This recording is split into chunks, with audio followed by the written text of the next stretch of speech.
Wala tafarruda bis salati ala ahadin illa Rasulullah sallallahu alaihi wasallam wa ala alihi faqat. Dan tidaklah seseorang menyendirikan dengan salawat kepada salah seorang dan kepada keluarganya saja. Di sini terjadi silang pendapat di antara para ulama. Apakah salawat itu memang khusus bagi Nabi sallallahu alaihi wasallam dan juga keluarganya saja, ataukah salawat itu bisa diberikan kepada selain Nabi? Al-Allamah Al-Imam Ibnul Qayyim rahimahullahu taala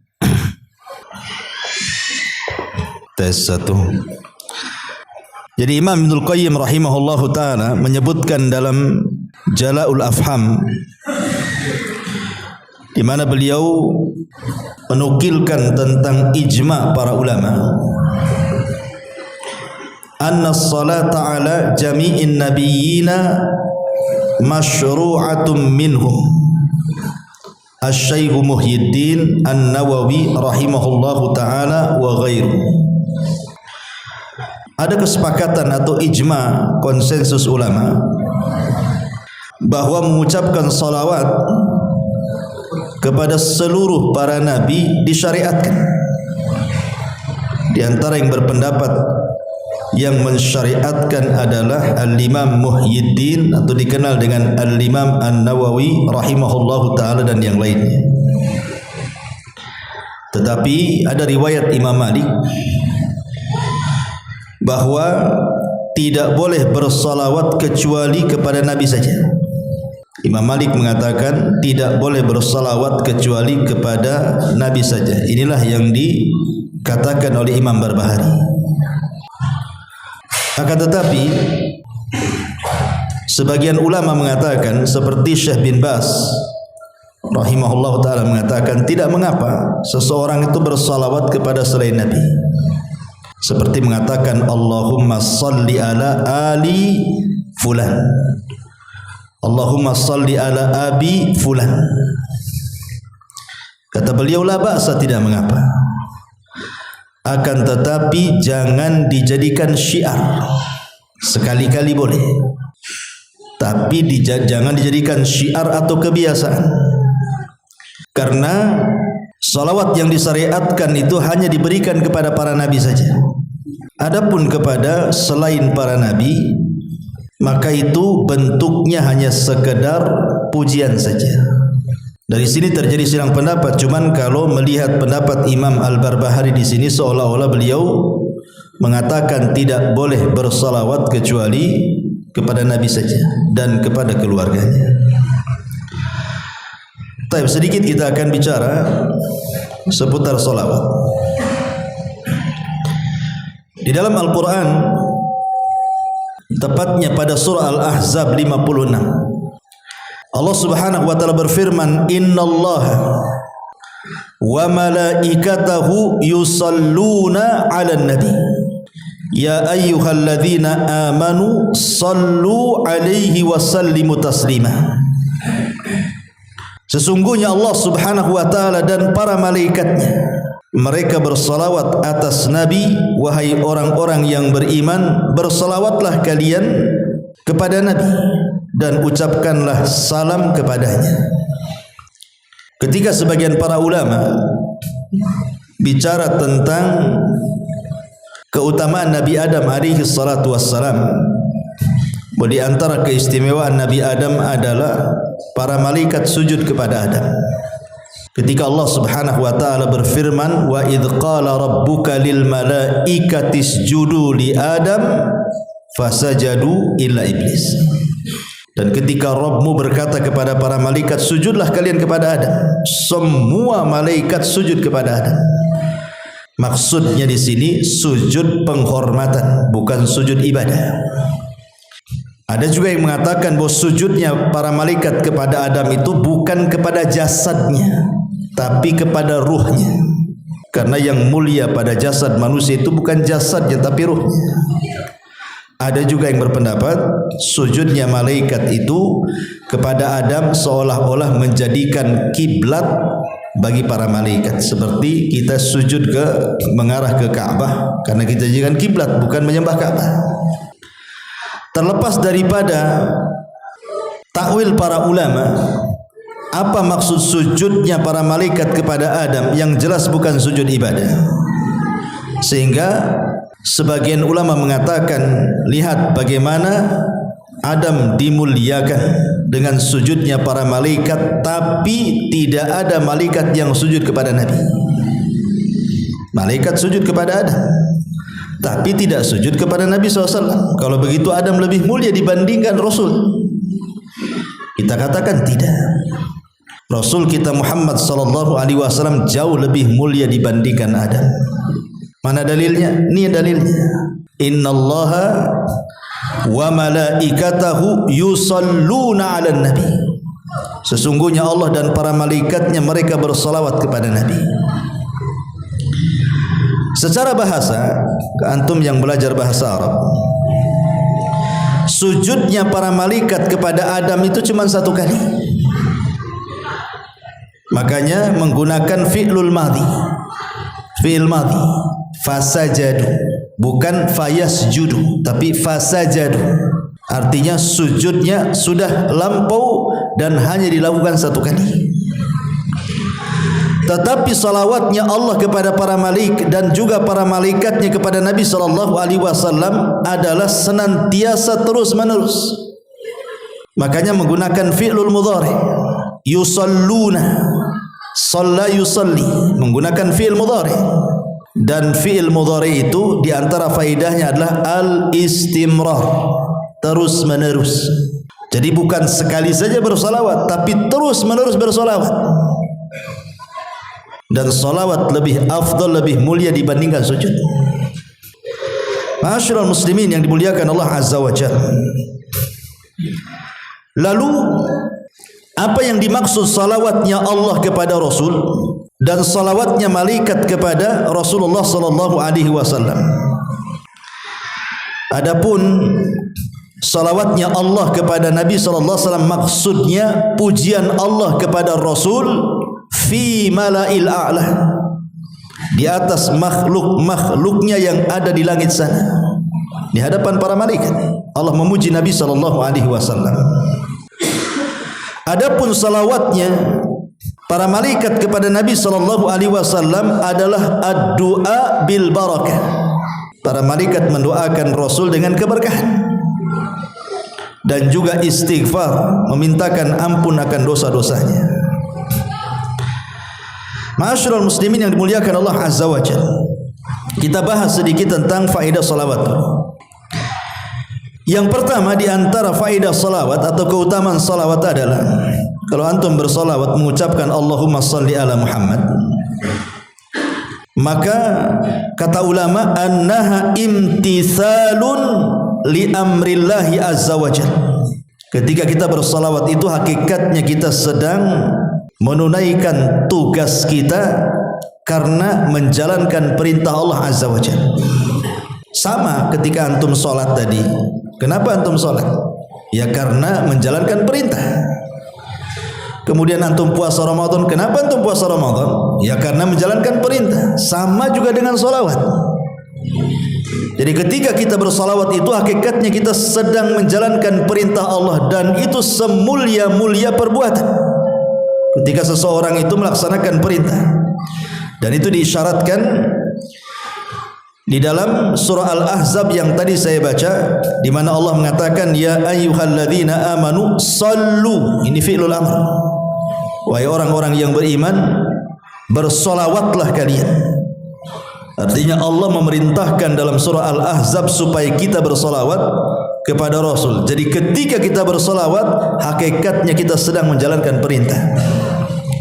Ini yang pertama. Yang kedua, annaha tarfa'u darajatil musalli fil jannati wa tukaffiru dhunubahu wa sayyi'atahu. Bahwa salawat kepada Nabi sallallahu alaihi wasallam bisa mengangkat derajat di mana? Di surga, dan menghapuskan dosa-dosa dan juga keburukan. Dan ini berdasarkan hadis Anas ibn Malik radhiyallahu anhu.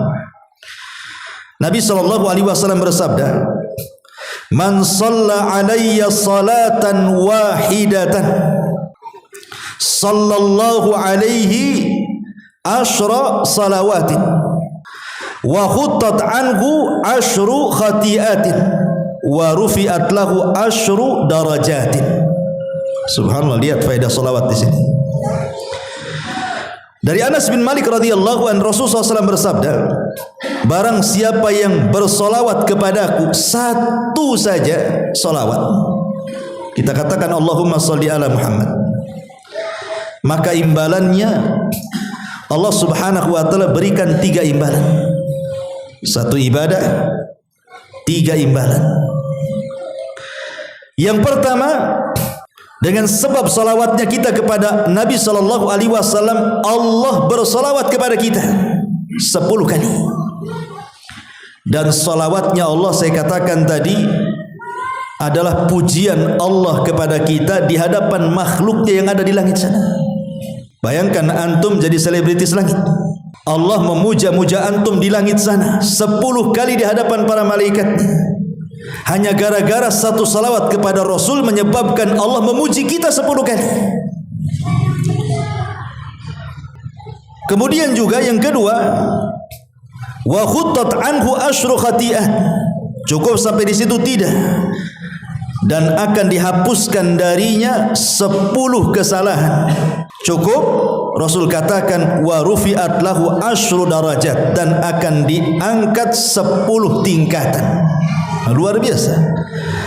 Ya, salawat 1 kali saja sudah sedemikian rupa pahalanya. Antum kalau saya puji saja udah senang, atau antum dipuji orang besar senang. Gimana kalau yang memuji kita ini Allah subhanahu wa ta'ala? Tentu kita banggalah harusnya. Jadi kalau antum ingin dipuji-puji oleh Allah di hadapan makhluknya di sana, perbanyak salawat. Itu maksudnya. Ini yang kedua.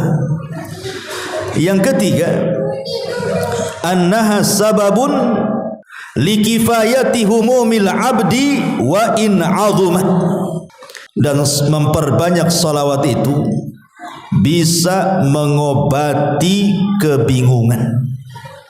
Bisa mengobati kebingungan. Orang kan banyak masalah setiap harinya, ikhwan. Orang itu pasti akan ditimpa musibah setiap harinya. Masalah ini, masalah itu, macam-macam masalah. Kadang-kadang hidup kita ini kayak orang bingung, stres. Maka di sini dengan cara bersolawat, maka stres kita, bingung kita itu akan hilang. Dan itu berdasarkan hadis Ubay bin Ka'ab radhiyallahu anhu dari Nabi sallallahu alaihi wasallam, ketika dia berkata kepada Nabi sallallahu alaihi wasallam, "Ya Rasulullah, inni ukthiru salata alaika, fakam aj'alu laka min salati?" Faqala ma syi'ta. Qala qultu ar-rubu'. Qala ma syi'ta. Fa in zidta fa huwa khairun laka.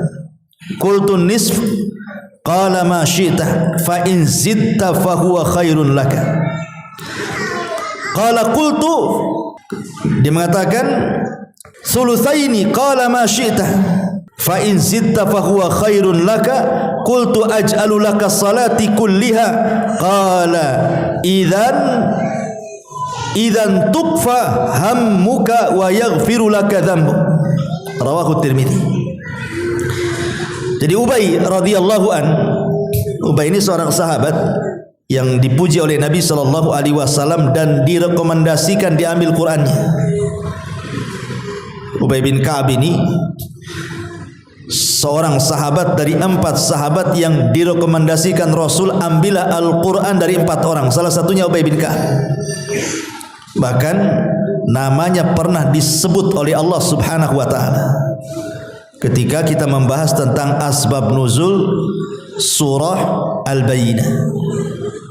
Nabi memanggil Ubay bin Ka'ab dan mengatakan, ya Ubay, Allah menyebut namamu dan Allah memerintahkan aku untuk membacakan surah Al-Bayyinah. Ubay enggak percaya dan mengatakan, asammanillah, namaku disebut-sebut Allah wahai Rasul. Kata Rasul, ya, fabaka. Ubay pun menangis. Enggak nyangka nama dia disebut-sebut Allah. Abu Bakar aja enggak disebut, Umar enggak disebut, dia pula disebut. Ya.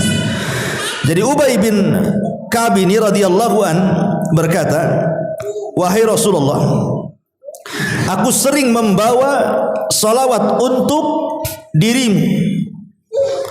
Lalu seberapa banyak aku bersalawat untuk dirimu? Rasul sallallahu alaihi wasallam menjawab, terserah engkau. Maka Ubay mengatakan, bagaimana kalau seperempat? Rasul mengatakan, terserah, jika kau tambah itu lebih baik. Kemudian kata Ubay, bagaimana kalau setengah? Kata Rasul, terserah, jika kau tambah itu lebih baik. Kata Ubay, bagaimana kalau sepertiga? Kata Rasul, terserah, jika kau tambah itu lebih baik. Kata Ubay, bagaimana kalau seandainya 2/3? Kata Rasul, terserah, kalau kau tambah itu lebih baik.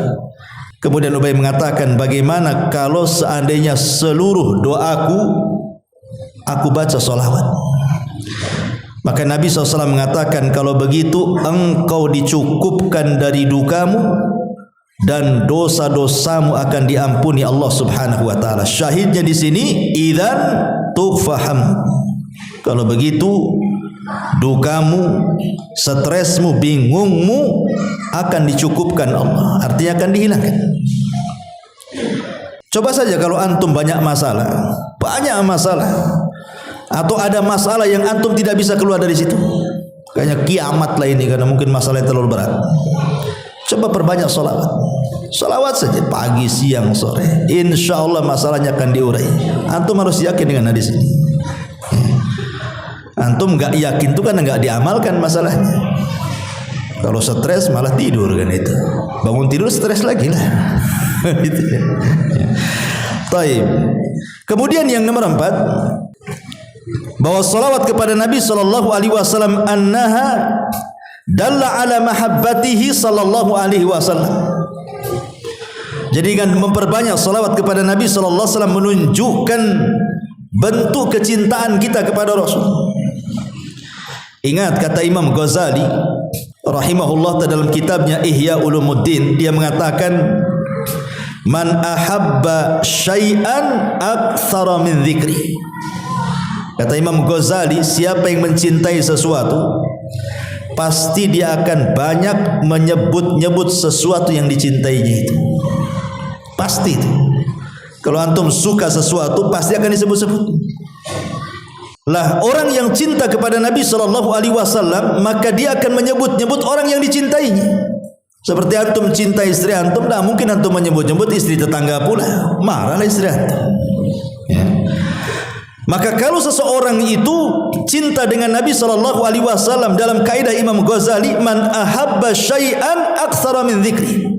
Siapa yang mencintai sesuatu, maka perbanyak menyebutnya.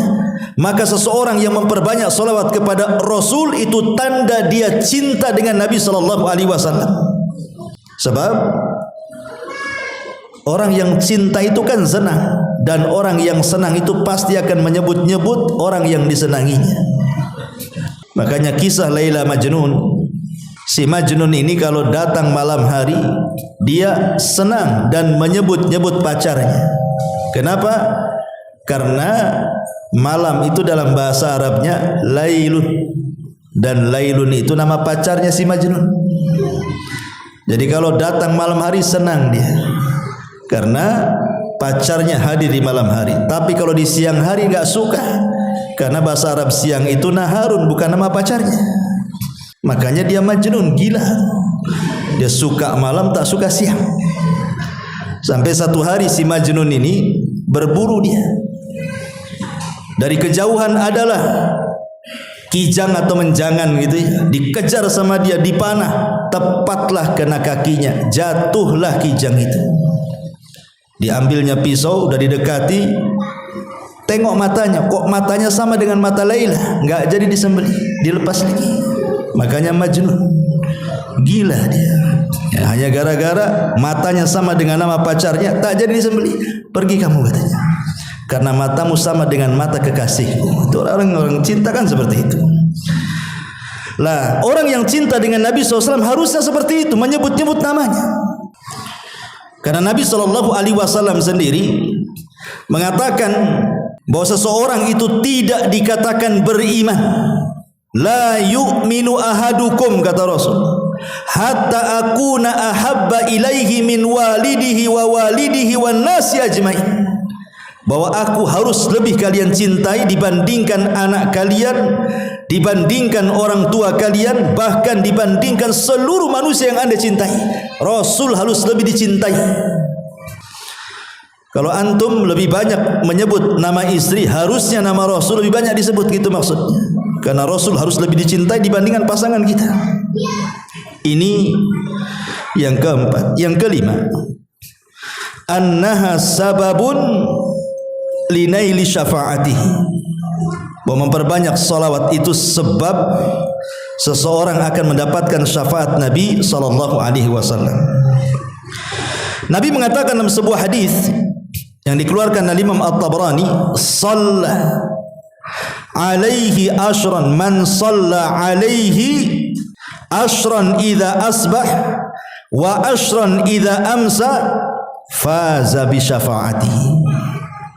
Dari hadis Ruwaifi radhiyallahu anhu, barang siapa yang bersalawat kepada Rasul 10 kali di pagi hari, 10 kali di petang hari, maka dia sudah berhak mendapatkan syafaat Nabi. Dalam hadis yang lain, man qala Allahumma salli ala Muhammadin wa anzilhul maq'adal muqarrab indaka yaumal qiyamah wajabat lahu syafaati. Barang siapa yang mengucapkan, ya Allah, curahkanlah salawat kepada Muhammad dan tempatkanlah dia di tempat yang terdekat di sisimu pada hari kiamat, apa kata Rasul? Wajabat lahu syafaati, maka dia wajib mendapatkan syafaat dariku. Dan ingat, di akhirat itu yang dibutuhkan untuk menyelamatkan kita cuma 2. Pertama, syafaat. Yang kedua, rahmat. Ketika syafaat sudah tidak ada lagi, maka yang tersisa adalah rahmat Allah Subhanahu wa ta'ala. Makanya ada orang-orang yang tidak mendapatkan syafaat karena sudah habis syafaatnya. Dia tidak mendapatkan syafaat sementara dia masih dalam neraka. Akhirnya Allah selamatkan dia dari neraka bukan karena syafaat, tapi karena Arhamur Rahimin, rahmat Allah Subhanahu wa ta'ala. Jadi syafaat itu sangat penting sekali di akhirat. Lah salah satu mendapatkan syafaat adalah orang yang memperbanyak salawat kepada Nabi sallallahu alaihi wasallam. Ini yang kelima. Yang keenam, anna aulan nas bihi, orang yang paling berhak dengan Nabi sallallahu alaihi wasallam, bahkan aqrabuhum minhu yaumal qiyamah, yang paling dekat kedudukannya pada hari kiamat, aktsaruhum salatan alaihi, orang yang paling banyak mengucapkan salawat kepada Nabi sallallahu alaihi wasallam. Dan ini berdasarkan hadis aulan nas bi yaumal qiyamah aktsaruhum alayya salatan. Manusia yang paling berhak dan dekat denganku pada hari kiamat adalah orang-orang yang memperbanyak salawat di dunia. Ikhwatu fiddin, muliakan Allah Azza wa Jalla. Di zaman Nabi sallallahu alaihi wasallam masih hidup, sahabat itu ingin dekat dengan Nabi sallallahu alaihi wasallam, bahkan ingin menyentuh, bahkan mengambil sebagian dari jasad Nabi sallallahu alaihi wasallam, seperti rambutnya disimpan dijadikan tabaruk berkah. Kadang-kadang Rasul meludah, ditangkap ludahnya, dioles-oles ke badannya. Apabila Rasul berwudu, bekas wudunya itu sampai perang untuk diambil sisa-sisanya. Bahkan ada seorang sahabat ketika Nabi SAW sedang sakit, kemudian dia minta qisas dan minta dibuka pakaian Rasul, dia pun membukanya, kemudian tidak jadi qisas, hanya ingin menempelkan kulit dia dengan kulit Nabi saja. Karena keinginan kedekatan para sahabat dengan Nabi, gitu maksudnya. Lah, kita ini tidak hidup di zaman Nabi. Tapi apakah mustahil kita ini bisa dekat dengan Nabi? Tidak. Bahkan ini sesuatu yang mungkin. Kapan itu? Ya kelak pada hari kiamat. Kapan lagi di dunia enggak mungkin kita ketemu dengan Nabi. Satu-satunya tempat berjumpa kita dengan Nabi adalah kelak pada hari kiamat. Lah, supaya kita lebih dekat dengan Nabi SAW, dalam hadis ini, aulan nas bi yaumal qiyamah aktsaruhum salatan. Orang yang paling dekat dengan Nabi adalah orang yang paling banyak salawatnya kepada Nabi SAW. Ini yang nomor 5. Nomor 6. Inna salatal abdi wa salamahu tu'radu ala nabihi fi qabri. Sesungguhnya salawatnya seorang hamba dan ucapan selamat itu akan ditampakkan kepada Nabi dalam kuburannya. Jadi kalau saya mengucapkan Allahumma salli ala Muhammad, maka ada malaikat yang membawa salawat saya kemudian dibawa ke kuburan Nabi. Kemudian malaikat ini menyampaikan, ya Rasulullah, Abu Humairah bersalawat kepadamu. Maka Nabi SAW akan membalas 10 kali lipat salawat saya. Dan sekali lagi saya katakan, salawat itu artinya ad-du'a bil barakah, mendoakan keberkahan. Jadi kalau kita mendoakan keberkahan kepada Rasul 1 kali, maka Rasul akan mendoakan keberkahan kepada kita 10 kali. Coba bayangkan, antum didoakan Nabi loh. Nabi yang mendoakan kita. Makanya ada anak kecil Rabi'ah al-Aslami radhiyallahu anhu, belum balik di zaman Nabi. Rabi'ah al-Aslami ini, dia suka membantu Nabi.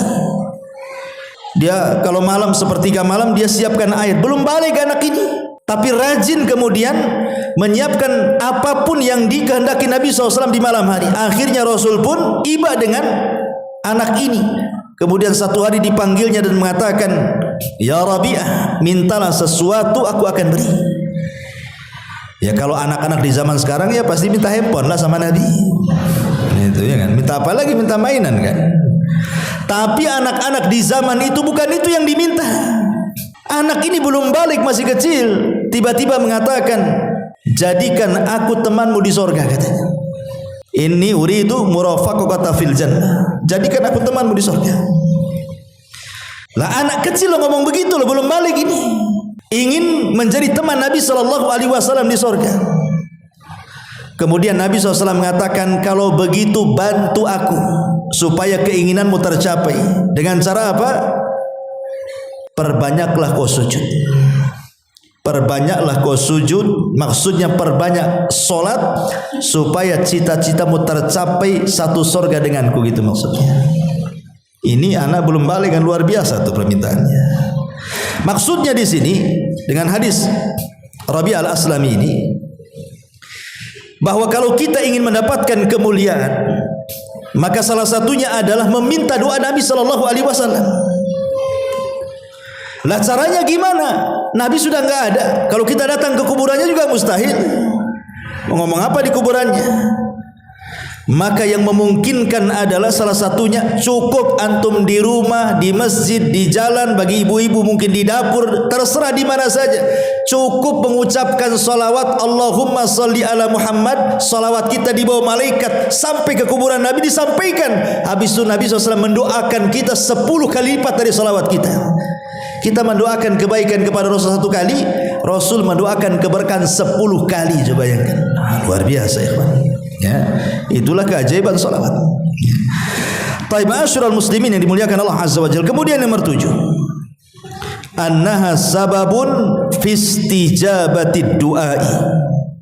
Bahwa salawat itu sebab seseorang bisa memungkinkan untuk cepat dikabulkan setiap permintaannya.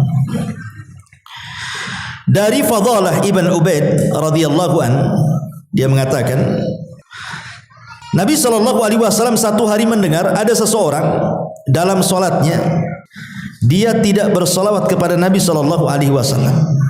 Jadi ada orang solat kemudian berdoa, Nabi dengar, tapi dalam doanya tidak menyertakan solawat. Jadi sami'an Nabi SAW rajulan yad'u fi salatihi falam yusalli ala Nabi. Apa kata Nabi SAW? Ajilah hada. Tergesa-gesa orang yang berdoa. Thumma da'ahu faqala lahu. Kemudian Rasul memanggil laki-laki itu dan mengatakan kepadanya, idza shalla ahadukum falyabda bitahmidillahi wathana alaihi thumma liyusalli ala nabi sallallahu alaihi wasallam thumma la yad'u ba'du bima syaa, kata Rasul. Sini, kalau engkau berdoa, 1, mulailah dengan pujian kepada Allah.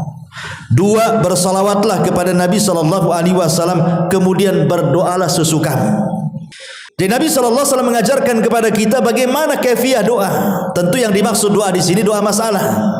Karena doa itu kan ada 2. Ada doa ibadah, ada doa masalah. Kalau doa ibadah itu ya doa rutinitas antum.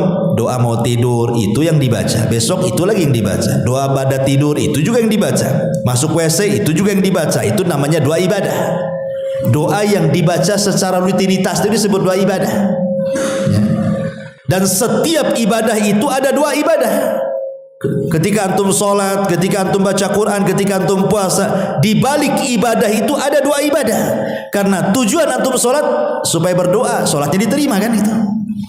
Sholatnya berpahala. Tetapi yang dimaksud di sini adalah doaul masalah. Doa ketika antum ada masalah. Ketika usaha antum gulung tikar, ada masalah keluarga, ada masalah dengan anak, ada masalah dengan orang tua, ada masalah di kantor, macam-macam. Itu namanya doa masalah. Lah itulah doa masalah. Kalau antum meminta ingin masalah-masalah antum dihilangkan saat berdoa itu, jangan tinggalkan 2 perkara. Pujian kepada Allah, salawat kepada Rasulullah, baru meminta penyelesaian. Itu maksudnya, ya. Ini yang nomor 7. Nomor 8, annaha min alamati tauqirihi sallallahu alaihi wasallam wa min dalailil iman. Jadi memperbanyak salawat itu tanda kita ini menghormati Nabi, memuliakan Nabi sallallahu alaihi wasallam, dan itu dalil dari keimanan kita kepada Nabi sallallahu alaihi wasallam. Berdasarkan surah Al-Fat ayat 9, litu'minu billahi wa rasulihi wa tu'azziruhu wa tuwaqqiruhu wa tusabbihuhu bukratan wa asila. Hendaklah kalian beriman dengan Allah, dengan Rasulnya, memuliakan, menghormati, dan bertasbihlah di waktu pagi dan waktu petang. Kemudian yang nomor 10, annaha sababun li tayyibil majalis atau litibil majalis wa alla ta'uda hasratan ala ahliha yaumal qiyamah. Dan salawat kepada Nabi itu untuk memperbaiki majelis, bahkan supaya majelis itu tidak menjadi kerugian kelak pada hari kiamat.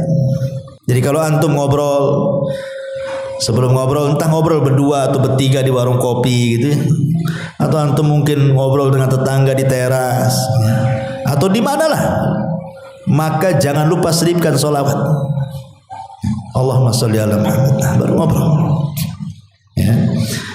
Karena begini, Nabi SAW mengatakan dalam sebuah hadis, Nabi SAW mengatakan, hadis dari Abi Hurairah radhiyallahu anhu yang disahihkan oleh Syekh Nasiruddin Al-Albani rahimahullah taala, ayyuma qaumin jalasu fa atalul julus thumma tafarraqu qabla an yadhkurullaha aw yusallu ala nabiyhi kanat alaihi tiratan minallahi azza wa jalla in syaa adzabahum wa in syaa ghafara lahum. Tidaklah sekelompok orang duduk-duduk di satu majelis, kemudian mereka bangkit dari majelis tersebut tidak berzikir kepada Allah, tidak membaca salawat kepada Nabi sallallahu alaihi wasallam, melainkan majelis itu adalah majelis yang cacat dan kerugian pada hari kiamat. Kalau Allah mau, Allah akan azab gara-gara majelis itu, dan kalau Allah mau, Allah ampuni gara-gara majelis itu. Bayangkan, ya, orang kalau bermajelis duduk bertiga, berempat atau rame-rame, kemudian antum baca salawat, maka pahalanya luar biasa. Majelis itu jadi berkah. Majelis yang tidak berkah jadi berkah. Kebaikan luar biasa. Kemudian yang nomor 11, annaha sababun lisabati ala sirat. Memperbanyak salawat adalah sebab seseorang itu akan mampu menyeberangi titian siratal mustaqim. Dalam hadis yang panjang kata Nabi SAW, wa ra'aitu rajulan min ummati yazhafu ala sirat yahbu ahyanan wa yata'allaq ahyanan faja'athu salatuhu alayya fa'aqamathu ala qadamaihi wa anqadathu. Kata Nabi SAW, aku melihat orang yang sedang melewati titian itu. Terkadang dia jatuh, terkadang terbangun, jatuh lagi, terbangun lagi. Tiba-tiba datang solawatnya.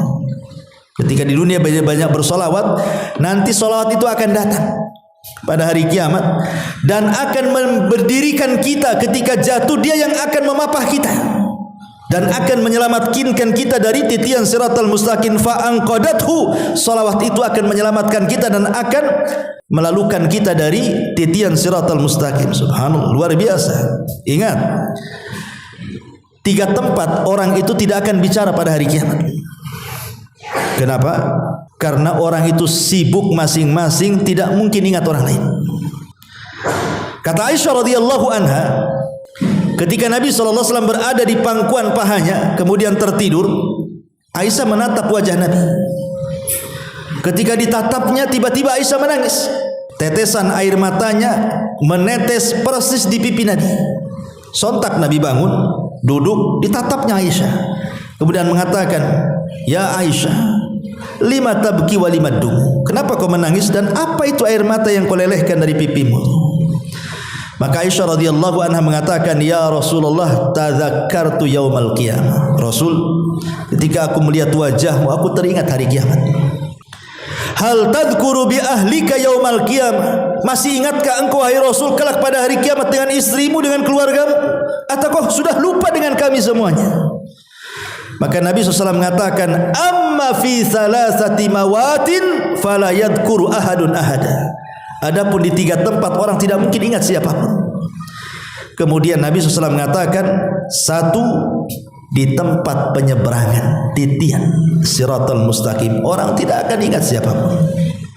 Yang diingatnya bagaimana caranya dia bisa nyeberang dari situ. Yang kedua, inda tatayur suhuf, ketika lembaran diterbangkan, orang tidak akan ingat siapapun sampai dia mampu mengambil catatannya dengan tangan kanannya dan tidak dengan tangan kirinya. Kemudian yang ketiga, indal mawazin, saat di tempat penimbangan amal, orang tidak akan ingat siapapun sampai betul-betul kebaikannya lebih berat dibandingkan keburukannya. Artinya bahwa ketika seseorang tidak ingat apapun saat menyeberang titian siratal mustaqim, berarti kondisi menyeberang itu sangat menakutkan karena fokus dia, nggak ingat siapapun. Makanya Nabi SAW ketika menyeberang titian itu, beliau berdiri di ujung titian. Setiap ada umatnya yang lewat, dia mengatakan, Rabbi salim salim, ya Rabb selamatkan dia, selamatkan dia. Karena hari itu tidak ada yang bicara kecuali Nabi. Nah, salah satu yang bisa menetapkan perjalanan kita di titian itu adalah dengan memperbanyak salawat kepada Nabi SAW. Kemudian yang nomor 12, annallaha yukhrijul musalli ala nabihi minadh dhulumati ilan nur, bahwa dengan memperbanyak salawat kepada Nabi sama dengan Anda dikeluarkan dari kegelapan menuju cahaya. Dan itu berdasarkan firman Allah Azza wa Jalla, huwallazi yusalli alaikum wa malaikatahu liyukhrijakum minadh dhulumati ilan nur. Dialah yang bersalawat kepada kalian dan para malaikatnya untuk mengeluarkan kalian dari kegelapan menuju cahaya. Maksudnya dari kesesatan kepada petunjuk, ya, dari tidak tahu menau, kejahilan kepada ilmu. Jadi memperbanyak salawat itu mencerdaskan, ya. Kemudian juga yang nomor 13, annaha sababun li ibqa'i dzikril hasanil abdi, bahwa dengan bersalawat itu menyebabkan tetapnya penyebutan kebaikan kepada seorang hamba. Dan tadi saya sudah sebutkan, orang yang banyak bersalawat, Allah akan sebutkan kita di hadapan para malaikatnya dengan kebaikan. Dan itu kebanggaan bagi kita. Allah memuji kita loh di hadapan para malaikat, ya. Kemudian yang nomor 14, annaha sababun lidawami mahabbatihi wa ziyadatiha bahwa salawat itu untuk mendawamkan kecintaan kita kepada Rasul dan juga menambah kecintaan kita kepada Nabi sallallahu alaihi wasallam, termasuk juga sebab seseorang itu tidak dianggap bakhil. Mungkin dalam benak kita ketika bicara soal bakhil, pasti konotasinya orang itu kalau kita mau pinjam uang tak kasih, bakhil dia gitu. Pinjam modal tak kasih, bakhil itu. Itu kaya tapi tak pernah kasih orang. Itu mungkin konotasi kalau kita bicara soal bakhil. Tetapi sebenarnya di sana ada orang yang dikatakan sangat bakhil, lebih bakhil daripada orang enggak pernah bantu orang. Apa itu? Ketika disebutkan nama Nabi, antum tidak bersalawat. Maka kata Rasul itu abkhalun nas, sebakhil-bakhilnya manusia. Apabila nama Rasul disebut, antum diam saja. Antum sebakhil-bakhilnya orang bakhil. Ya, orang yang tidak pernah bantu orang padahal dia mampu itu dikatakan bakhil. Tapi ini bukan sebakhil-bakhilnya orang bakhil.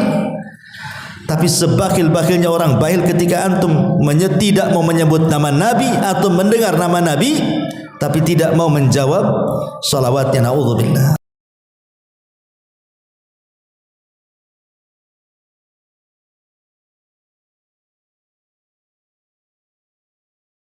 Subhanallah